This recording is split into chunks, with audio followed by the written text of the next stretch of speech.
꽃이 피는 4, 5월이 되면 너무나 괴로워지는 분들이 계십니다. 바로 꽃가루 알러지가 있는 분들입니다. 제 친구의 딸도 올해 고3인데요.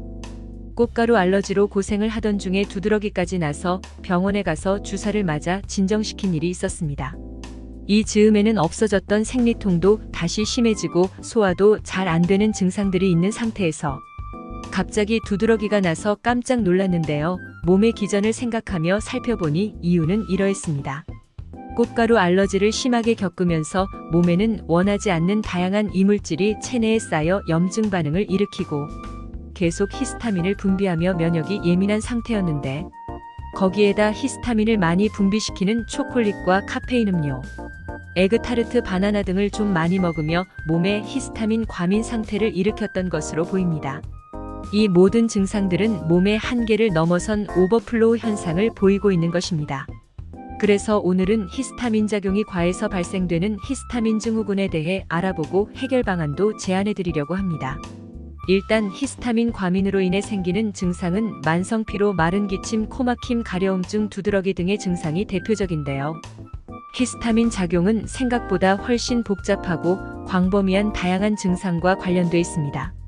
히스타민은 첫째로 내장 근육의 수축을 일으킵니다. 심장 근육을 수축시켜 가슴을 두근거리게 하는 부정맥도 생길 수 있고 위장을 수축하여 위경련, 장경련도 일으킬 수 있습니다. 온 식구가 다 같이 먹었는데 나만 체한 것처럼 토사광난의 증상이 일어나는 경우가 간혹 있죠. 히스타민 증후군인지 한번 생각해 볼 필요가 있습니다. 그리고 기관지 근육을 수축시키면 천식이나 만성기침을 달고 살게 됩니다. 자궁을 수축시켜 생리통을 유발하기도 하고 눈의 홍채를 수축시켜 눈을 침침하게 만드는 등의 여러 증상이 나타날 수 있습니다. 둘째는 혈관 확장작용입니다. 뇌혈관을 확장시켜 어지러움, 편두통과 같은 혈관성 두통의 원인이 되고요. 혈관 확장에 의해 체액이 빠져나가 눈물, 콧물, 가래가 비정상적으로 많아지고 몸이 붓는 증상이 만성화됩니다. 정맥혈관을 확장시키기 때문에 하지 부종이나 정맥류 치액의 원인이 되고 가려움증, 다리 저림이나 멍이 잘 드는 현상, 눈 밑에 다크서클, 알레르기성 결막염도 발생합니다.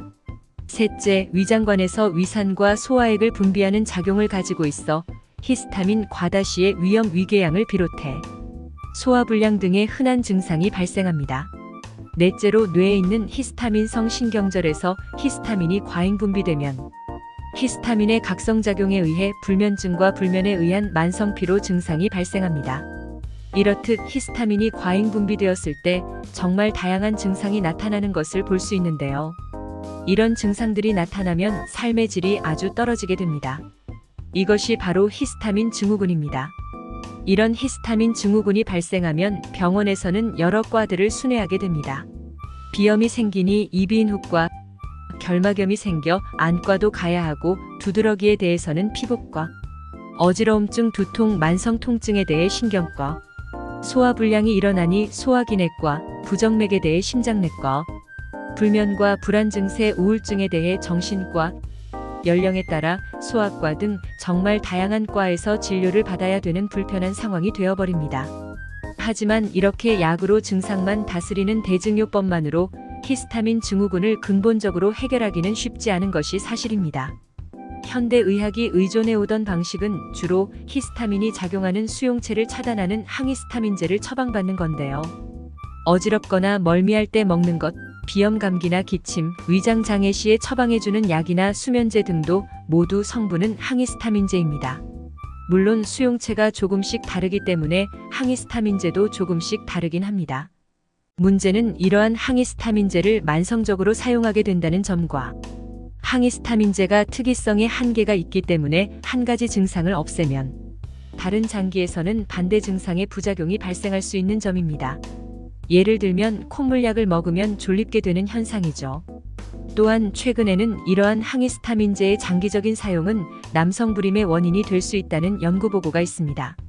그렇다면 항히스타민제 외에 다른 대안은 어떤 게 있을까요? 일단 환경 변화를 최소화하는 것입니다. 마스크를 착용하고 기온 변화를 최소화하면서 음식 알레르기의 원인을 알고 피하거나 히스타민을 많이 함유하는 음식을 피하는 것이죠. 하지만 좋아하는 음식을 절제한다는 것이 참 쉽지는 않습니다. 그리고 또 좋은 방법은 면역세포의 TH1과 TH2의 비율을 조절해 알러지 면역 반응을 최소화하는 것입니다. 자연 면역 요법으로 BRM 생물학적 반응 조절 역할을 하는 포플러스뮴이 이런 면역 조절 물질로 특허를 받았는데요. 이것은 면역세포 간의 의사소통을 원활하게 하여 몸의 면역 조절력을 키우는 것이라 약처럼 즉각적 반응을 보이지는 않지만 꾸준히 먹으면 면역세포들이 제대로 작용하며 몸 자체를 건강하게 만들어주는 방법으로 매우 도움됩니다. 또한 비타민C를 통해 히스타민을 파괴시키고 운동을 통해 체력과 면역을 강화시키는 방법 등으로 히스타민 증후군을 최소화시킬 수 있습니다.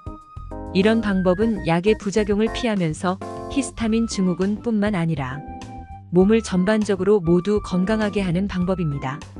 오늘은 친구 딸의 사례를 통해 히스타민 증후군으로 힘들어하시는 분들에게 도움이 될 만한 내용을 살펴보았습니다. 건강한 먹거리와 영희글의 라이프 스타일로 여러분 모두 건강 노화를 이루며 행복한 삶을 살아가시길 바랍니다. 다음 시간에 또 다른 유익한 내용으로 다시 찾아뵙겠습니다.